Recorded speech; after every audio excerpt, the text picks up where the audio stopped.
السلام عليكم ورحمة الله. موعد مباراة الرجاء الرياضي والجيش الملكي ضمن المباراة النهائية لكأس العرش المغربي لسنة 2022-2023. قبل ذلك فضلا منكم لا تنسوا الضغط على زر الاشتراك في القناة ولايك للفيديو وفعلوا الجرس.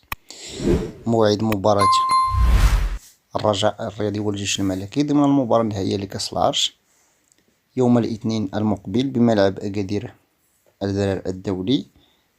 المباراة ستنطلق ابتداء من الساعة 5 عصرا بتوقيت المملكة المغربية، ومن المنتظر نقل هذه المباراة على قناة الرياضية المغربية الHD.